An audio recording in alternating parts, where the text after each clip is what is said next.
Welcome to the Monday Motivation Spotlight. I'm Lesley Kaplan, welcoming you here every single Monday with an inspiring guest. Every time somebody's saying something a little bit different, but nevertheless inspiring. We're also in a new year now, a new calendar year, and a new month. So we welcome on board our new sponsor, Nardis Advisors. Thank you to Norman and to Nardis and for coming on board and being part of this special program and special event. So what do we have lined up for you today? We have another inspiring person. Yeah, it's amazing how many inspiring people are out there. And I'm sure you know of lots more inspiring people too, that you can also tell us and share with us and that we can have as guests in the future. So I'm going to actually spotlight her right now and tell you a little bit about who she is. Good morning to Shellie. Shellie, welcome, Shellie Grafstein. And I'm going to actually take off mine now and just spotlight only on you. Let's tell us and let's hear who Shellie Grafstein is. So firstly, for those of you that asked, we did not color coordinate. By chance, we both happen to be wearing light purple and it matches my background too. So that's cool. So who is Shellie Grafstein? Well, we all know that challenges often make us better people, even though we certainly don't want to have to encounter many of the challenges in life that Shellie has gone through. Shellie's gone through some near-death experiences after making aliyah in 2006 from Toronto, including a fire, including the experiences with her kids, including being on a flight with missile shooting over, and all that and going through divorce made her into a better person that she now is today, and seeing the good and the bad of other people, it's brought her and led her into her career that she now deals with, where she does coaching, EFT, and works with women primarily over 60. So Shellie, thank you for joining us. I'm sorry for all the challenges you've been through, and thank you for sharing them with us. And as I say, challenges often make us better. So share with us your story, your aliyah story, what brought you to Israel, how long you've been here. I mean, I said how long, but where you've been living, and whatever you would like to share to inspire us. And just before you get started, I would just like to remind everyone too, that this is not an official networking forum. However, in the chat, please do use the chat to share anything that Shellie's saying, commenting on it, ask any questions, and of course, to share what your business is and what you do if you are in business. All right, Shellie, take it away. Good morning. Good morning. First of all, thank you so much, Lesley, for having me here. It's quite an honor and a privilege. So thank you. And thank you for people coming, taking time out of your busy day to come listen. As Lesley mentioned, I'm a life coach and I specialize in women over 60. To me, it's a forgotten group. People specialize in all ages, but somehow us seniors were kind of like left off the radar of most coaches. I'm 65, so I'm right in the area that I love coaching. And we have so much potential to grow and change. Okay, so I made aliyah from Toronto 18 years ago, and my life in Toronto was perfect. I lived in a phenomenal community in Thornhill, a suburb, and a whole group of us became religious at the same time. We have kids the same age, and we really co-parented. Our whole street was like co-parenting. And when I became religious, I looked all through the Torah saying Lech Lecha to Thornhill, Ontario, and I couldn't find it, and I'm very idealistic. And I said, no, I have to be in Israel. So I uprooted my family, and we came first to Ramat Beit Shemesh, stayed there 9 years, and then we've been in Beit Shemesh for almost 9 years, something like that. But since making aliyah, so in Toronto, I had like a pretty normal life, you know, challenges, not challenges, but you have like a long period of calm between the storms. But in Israel, it's just been like one storm after the next. And before I get into it, I want to thank my parents, Joe and Helen Perman, who both passed away. They had a life full of hesed and tzedakah, and it is totally due to their merit that my whole family is alive today.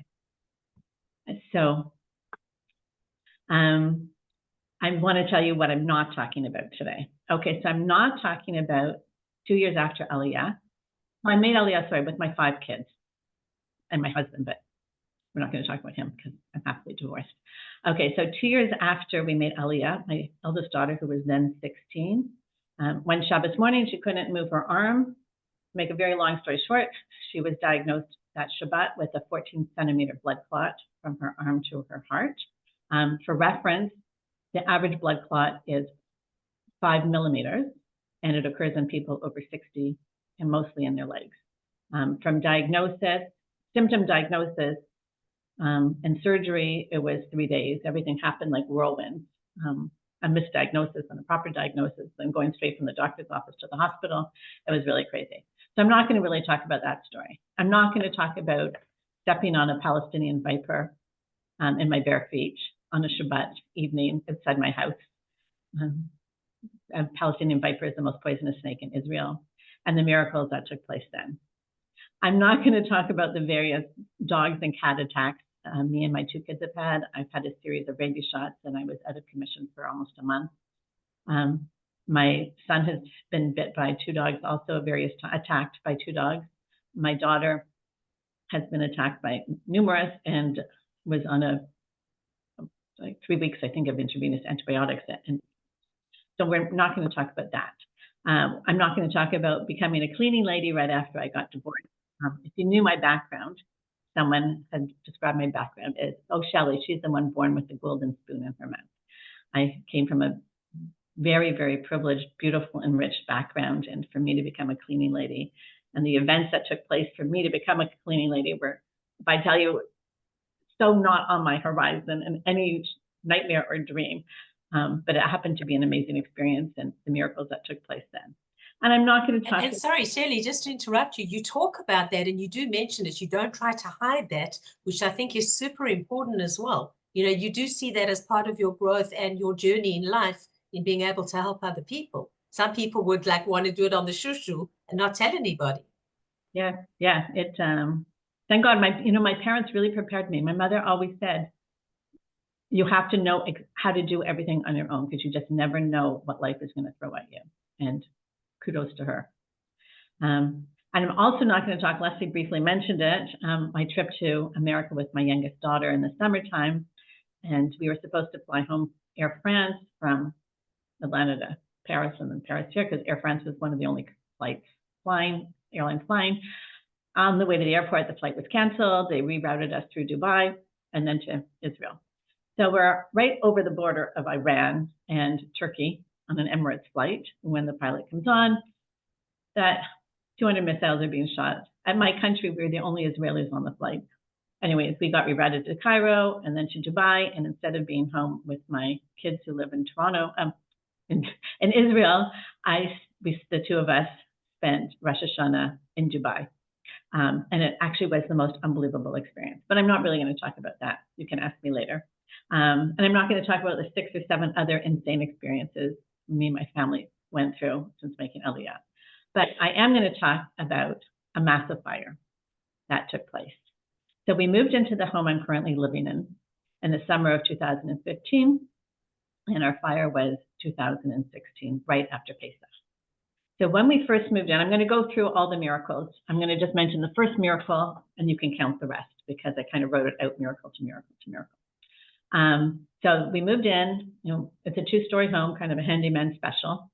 And 5 of us sleep on the upstairs. And my son, who is in the army when we moved in, sleeps in the mamad off the kitchen.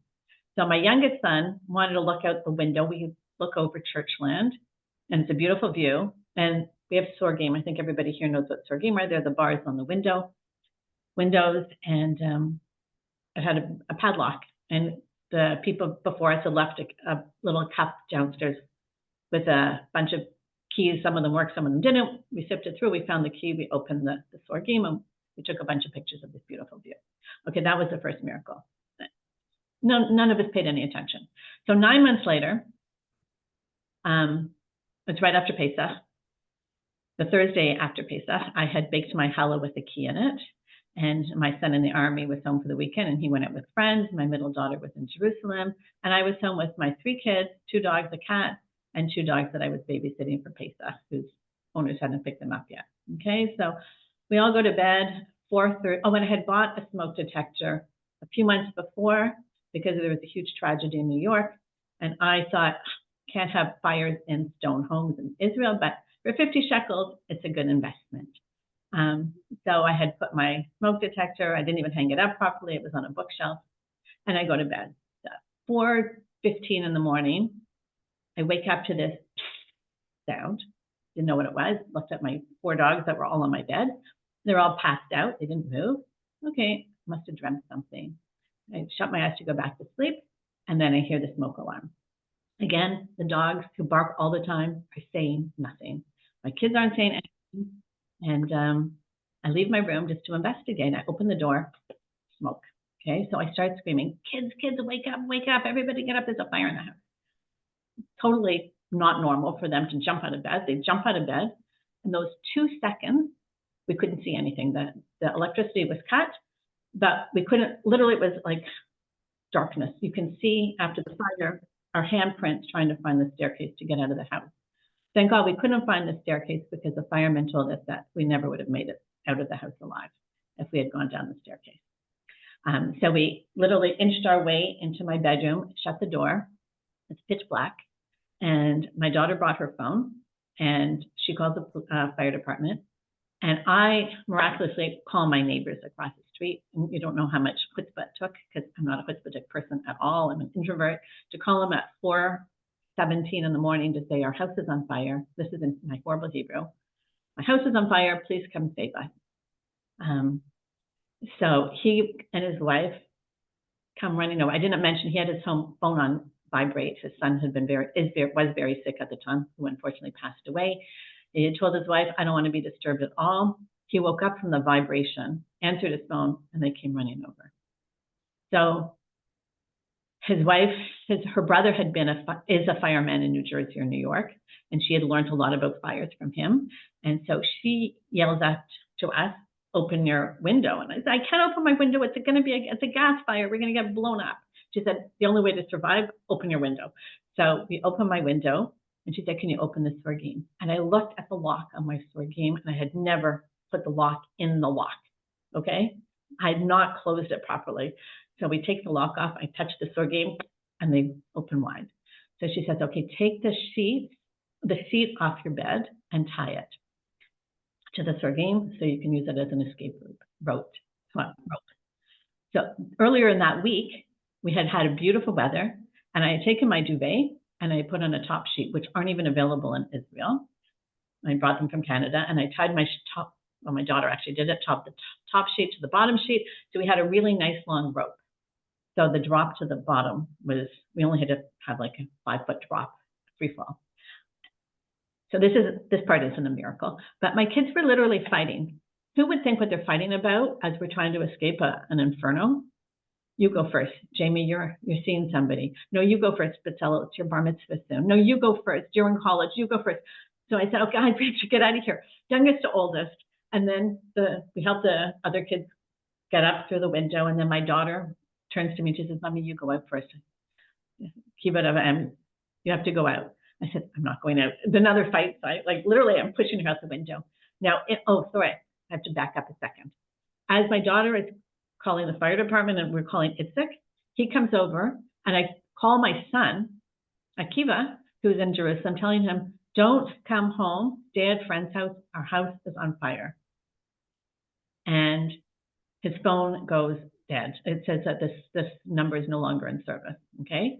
So as Esther is telling us what to do, I yell to Itzik, who's the husband, I think Akiva is trapped in the house, okay? So Itzik was in 2 places at once. In all 5 of our minds, he is both saving Akiva and catching us as we free fall into his arms. I don't know how he did it. So picture us, we're free falling into his arms. He catches all 5 of us and puts us down.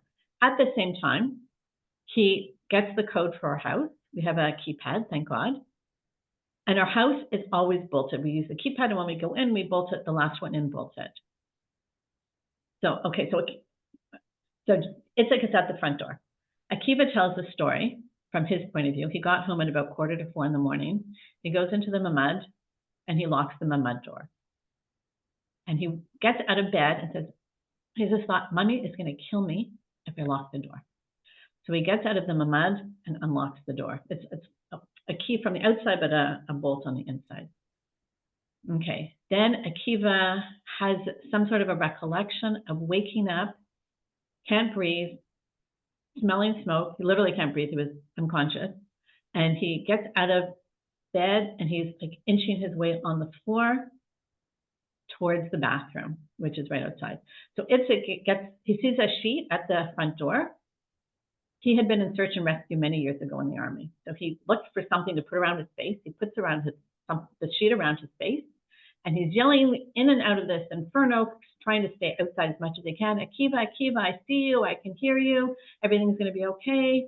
And Akiva's grunting. And then Akiva stops grunting. So Itzik literally runs into this mamash inferno, grabs my son. Itzik is big, my son is small, puts him under his arm like a football, takes him outside. Akiva is totally naked. His clothes burnt off of him. Actually, let me show you a picture so you can see this, because it's literally crazy. Hold on. Okay. Share. Hold on. Sorry for the interruption. Okay, I don't know if you guys can see this. Can you see this? Yep, we can see it. Okay, terrific. Okay, so this, you can't see my pointer, but the metal frame you see going like that was the bed he was on. The white at the end, like at the other end, is the window that melted. Okay, do you know how hot a fire has to be to melt? The thing in the corner was a TV, a computer, and a metal desk. The thing that looks like a couch was a couch, and then there was an aron that was totally burnt. And so he's crawling out of here. Itzik picks him up and takes him outside and plops him down. What I did not mention was on the bed was a mattress, obviously, because he's going to sleep on this. And under the mattress was his gun, taken apart in 2 parts, because that's what soldiers do when they come home. And in the aron were 60 bullets. Okay, so the fire is so hot that the 60 bullets are exploding as Itzik is saving my son. So it's like totally insane. So he pulls Akiva out like a football, puts him outside, wraps the sheet around Akiva because he's naked, catches us, and then at the same time as we get out, the fire truck and the ambulances arrive. They put us in the ambulances, they give us oxygen. Akiva's oxygen levels are terrible, as of all of ours. Apparently 95 is considered low. Ours were around 40. Akiva's was even lower. So go to in 2 different ambulances. Akiva goes in the yellow one, which is like the emergency one. We're breathing our oxygen. He gets put in like a separate room. I don't even know if my son is alive. Okay, I know that he was in this horrible fire. And they take him to another part of the hospital, and he's in a different ambulance. So I have to, is my son even alive? It was absolutely horrible. So we are on oxygen, and Akiva is we're all taken to a Safra, which has the hyperbaric chambers for fire victims. And Akiva is taken almost directly into the hyperbaric chamber. But before he's taken in, the cleaner is speaking to Akiva, the Ethiopian cleaner at the hospital, is speaking to my son in Amharic, which is the language of the Ethiopians, because my son is so black that the cleaner thinks my son is an Ethiopian. It was so crazy. So Akiva has several rounds of the hyperbaric chambers. He is coughing up chunks of charcoal. It looked like he ate a barbecue and swallowed the charcoal whole. For months, he's coughing up charcoal, and for months, he has the portable oxygen. Anyways, we are let out of the hospital, except for Akiva, after about 8 hours. And my neighbors, Itzik and Esther, house us for 2 weeks. I go back to the hospital that night, which is Shabbat night, and I light Shabbat candles. And I lose it because I realized how close we were all close to not being here, and especially Akiva. And the nurses come comfort me, and they know the story, and they're crying with me, and I'm sobbing, and there's this whole group of us sobbing around these candles, and it was much unbelievable. And I just want to see all the things I forgot to tell you. No, okay. So I think I'm on track. So Akiva's let out after several days. He has to go back and forth to the hospital for tests and treatments. And after a few weeks, the protocol is you have to meet with the fire department if you have a house fire to go through a proper legal debriefing. So we get to the fire department, Akiva and I, and it was the first time ever in the history of this fire department in Beit Shemesh that every single fireman is lined up. Why are they lined up? You want to hug and touch a miracle. They're literally touching Akiva like this, like this. Oh my God, you're a walking miracle. And they're hugging him and they're crying because the firemen who were here went back and said, like, you've never seen such a crazy thing. And we met the fire marshal of all of Israel. So he's a hardened Israeli. He's seen a bazillion fires, okay, secular as can be. And he also gives Akiva this huge hug and says, you have to bench Goma, which is a prayer of thanks. He said, because I have never, ever seen anybody escape from a fire that intense. So it was really, really crazy. I didn't mention when Akiva got out of his room, how did he get out of his shut door of his mamad? Because he had closed the door. The fire was so intense that the mamad door blew open. The bathroom, which was right beside it, the door blew off its hinges. And across from the mamad, we have a row of windows in the kitchen. And it blew out the windows, blew them totally out in a million pieces. So the force was unbelievable. I actually wouldn't even be surprised if Akiva got to where he was because he was blown out with the force. So several months later, Akiva goes back to the army. We move back into our house 9 months later. So where are we for 9 months? 2 weeks at Esther and Itzik. My brother had bought an apartment on plans many years ago, and it was supposed to be ready 9 months before our fire. Okay, it was supposed to be ready in September, 6 months before the fire. And you know how things are in Israel. It was late, it was late, it was late. Finally, it's ready. When is it ready? The week before our fire. And my brother isn't planning on making aliyah. He decides he's going to rent it out as an Airbnb. So he orders furniture from top to bottom, couches, beds, shower curtains, pots, pans, dishes, tea towels, literally everything. And they're all being delivered 2 weeks after our fire. So my brother graciously allows us to stay in his apartment in Jerusalem, downtown Jerusalem, not downtown, just off Emet Rafaim, Makor Haim. And we have actually the best time. We laugh a lot, we cry a lot. We have people staying with us almost the whole time. We're in a 100-meter home with the 6 of us, and we always had sleepover guests. We had people that stayed for us for over a month. We had people on the couches, people on the floor. We had 4 of us sleeping in one bed, and our 2 dogs. My sister-in-law took our cat for the 9 months. It was unbelievable. So I thought I should tell this story because A, it's so full of miracles, at least 25 miracles. And B, there's somebody here that needs to hear, you have to have a smoke detector in Israel. You have to have a smoke detector in every room. And not only that, that if you have sorgim that open, because some of them do not, find the key to the lock. And if you don't have the key, get a handyman to saw the lock off, get a new lock on, and hang a key close by the window. So God forbid, if you ever need to escape, you can get out. The firemen told us during the debriefing that you have no idea how many houses we get to where the people are dead by the window, that they couldn't get out because it's crazy. No other country has sorgim that lock people in. They have sorgim to protect the people. They have things, pedals you can push that the sorgim open from the inside.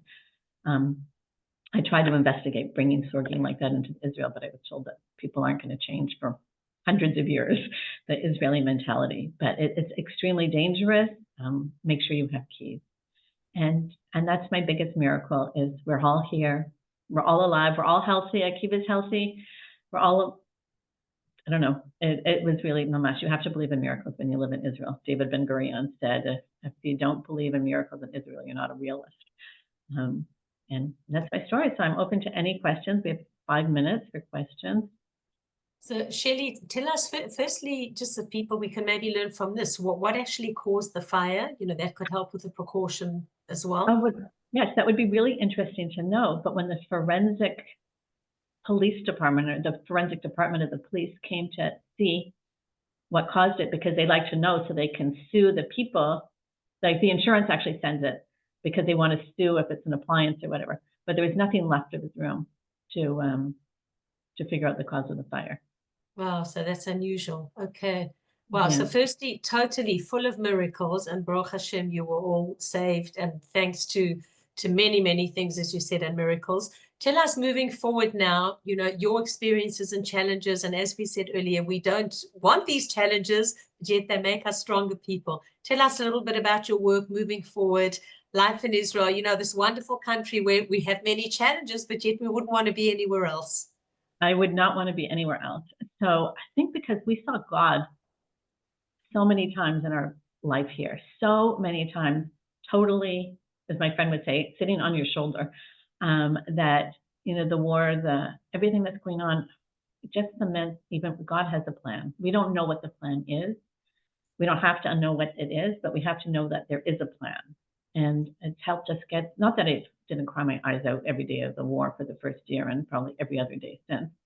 But there is a plan, and it's so far beyond anything we can comprehend.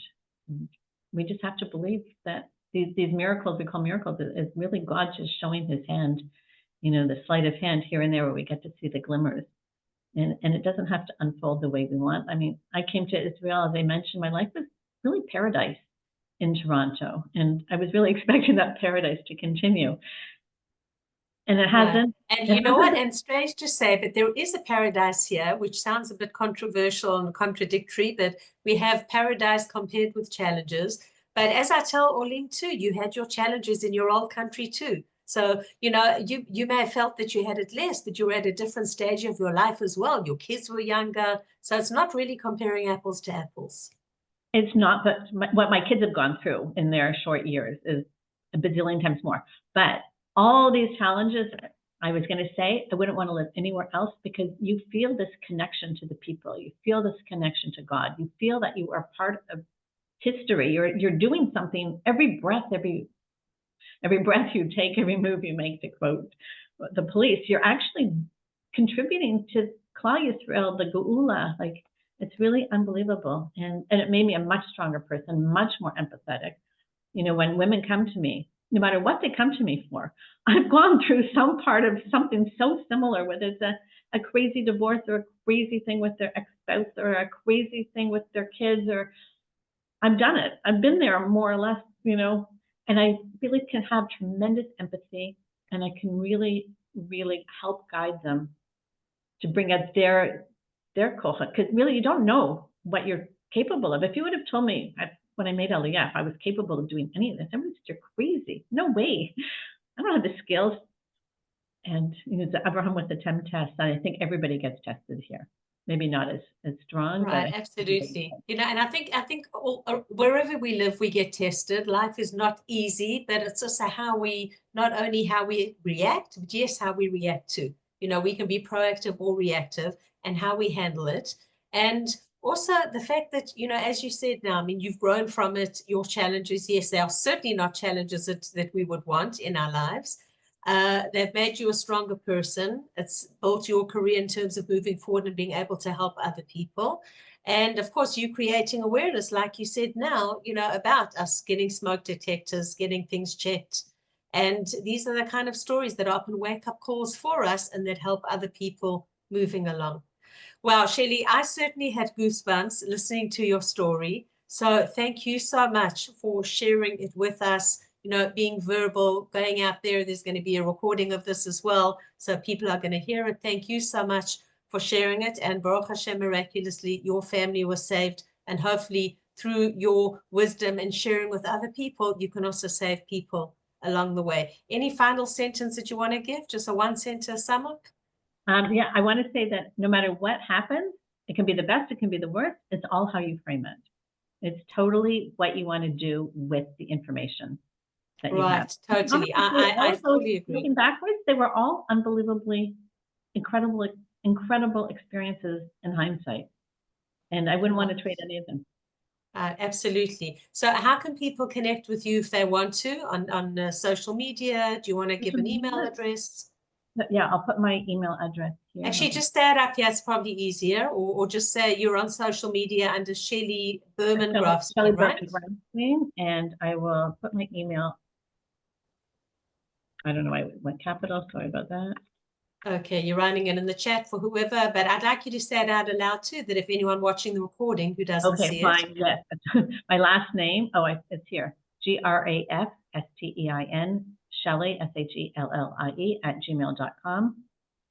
Right. Okay. I'm happy to Thank you. answer any questions about anything, health, Right. nutrition, Whether it's something in the past whatever. to do with the fire or even Yeah. moving forward in terms of the way that you coach women over 62.